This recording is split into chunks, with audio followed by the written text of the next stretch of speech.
Pagkatapos ng bagyo, panibagong umaga na naman para sa mga magsasaka. Maaga pa lang ay gumigising na si Kuya Nino upang ayusin ang mga pananim.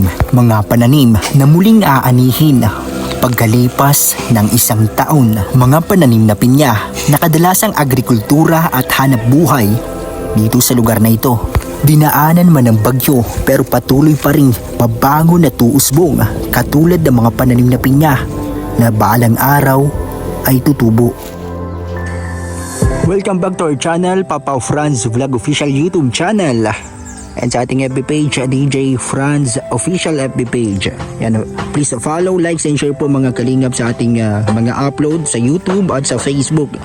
Ayun po, kakatapos lang ng bagyo. Panibagong araw na naman.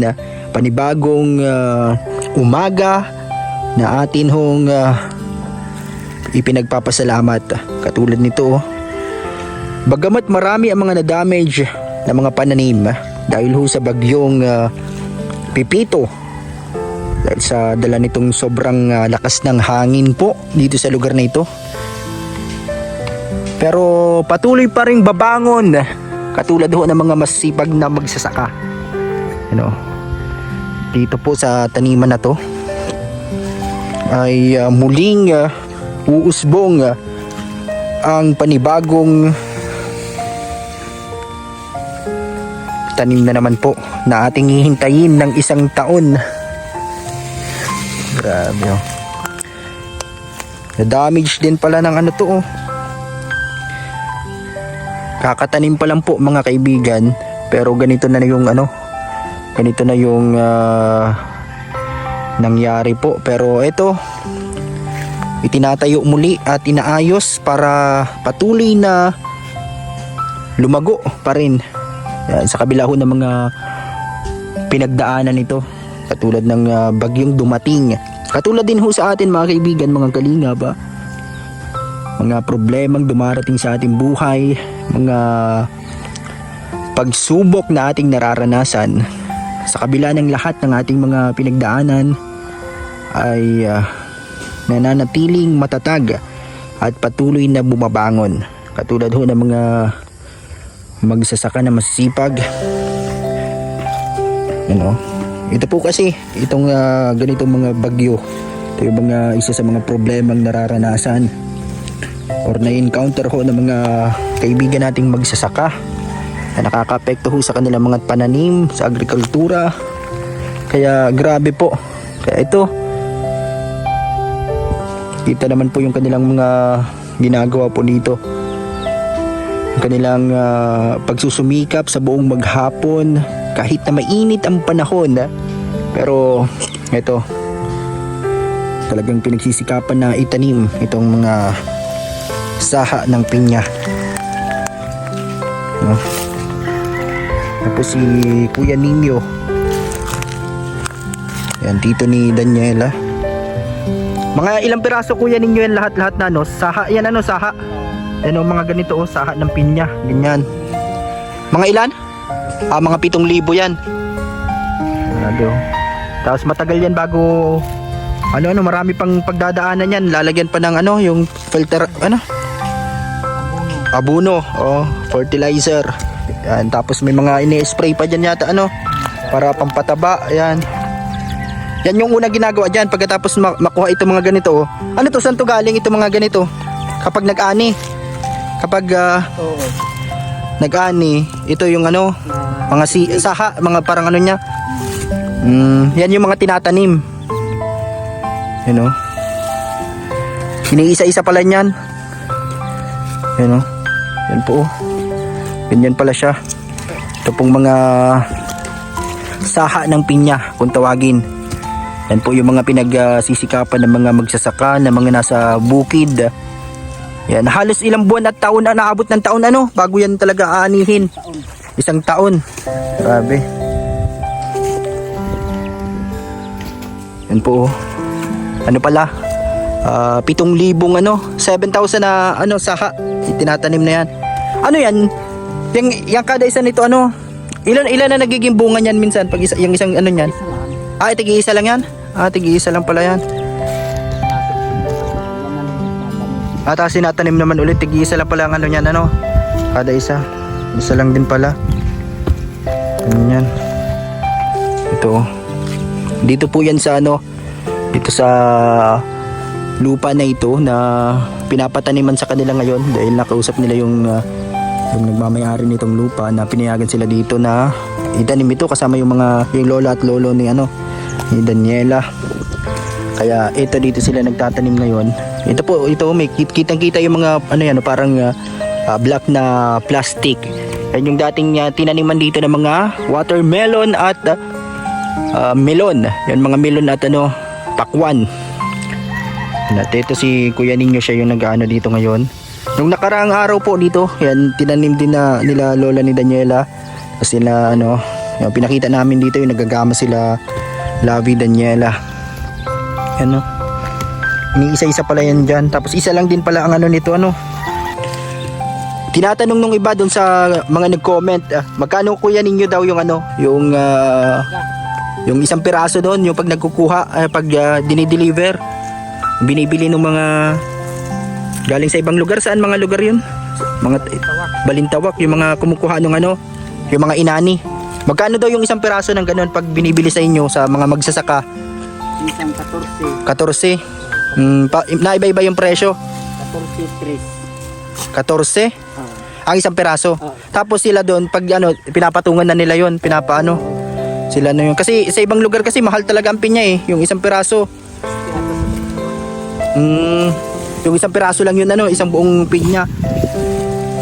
Tapos yung iba 'di ba sa mga tindahan, pag binabalatan nila yung pinapaghati-hati nila yun sa pinuputol-putol nila yon. Mahal talaga pala ang pinya. Pero minsan parang parang tawag dito. Parang mababa lang nga yung kuha sa mga magsasaka, parang lang din. Kasi ang mas kumikita talaga yung talagang bumili ka. Maramihan din silang bumibili pinapatungan na lang din nila. Ganun po pala yung presyo. 14 pesos yung huling na harvest na umabot po sa 4,000 yata yun, 4,000 na piraso yung naani na sinakay na po doon sa truck. Hindi na natin na videohan yung pagkuha ng sa Balintawak pala yung nihahatid. Yan.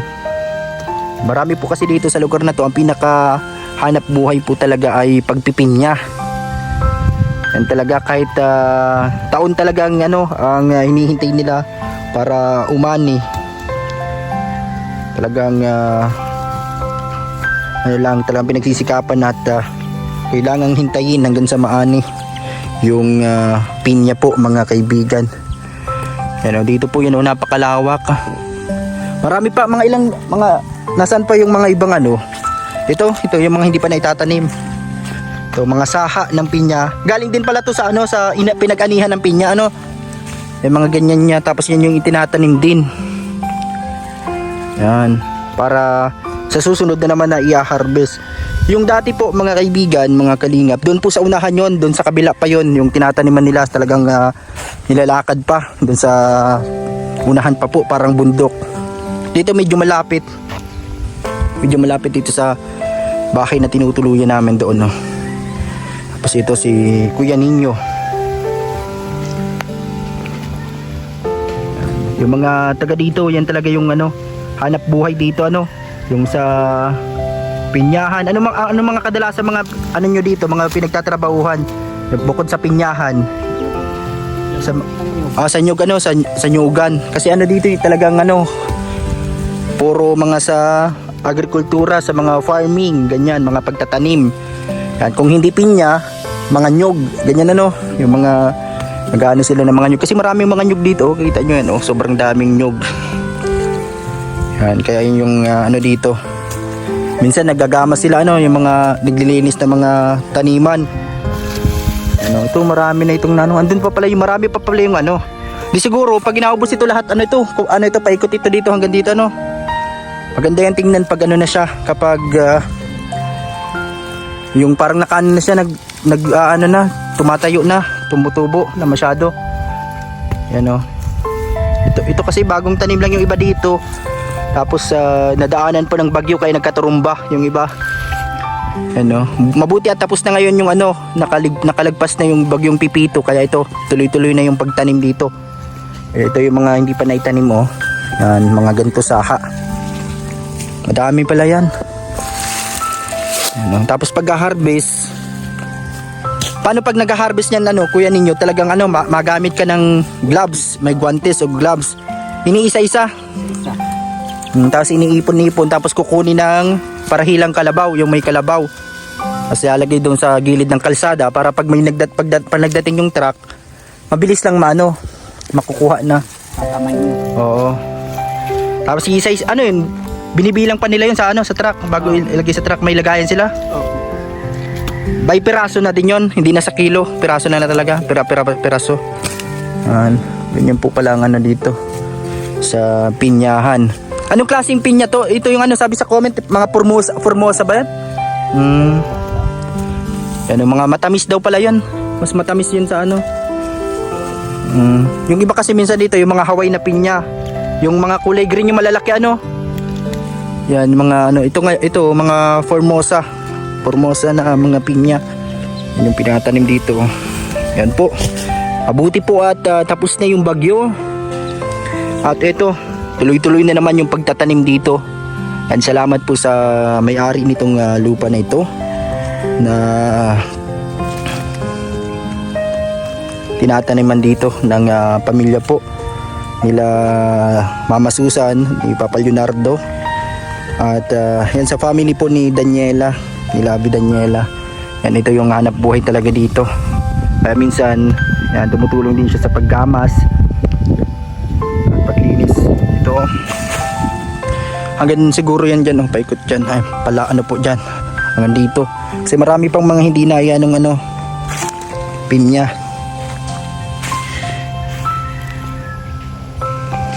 Yan po oh. Yan, nandito tayo sa pinyahan na ito. Yan, sa tinataniman po ng pinya dito po sa lugar na ito, dito sa malapit sa bahay na tinitirhan namin, nandun yan po. At syempre nandito si Kuya Nino, tito ni Daniela, at yung lola niya nandun. Tulong-tulong sila dito sa pagtatanim ng pinya. Ito po kakatapos lang ng bagyong Pipito. At ito yung mga hindi pa natapos maitanim. Yun po yung tinatanim na po dito sa taniman na ito. At taon na naman po, mahigit isang taon ang hihintayin para merong anihin na pinya. Ito po yung Formosa na pinya po na matamis. At ito po yung kanilang itinatanim dito sa lupa na ito. And maraming salamat po sa may-ari ng lupa sa pagpapatanim dito po sa lugar na ito.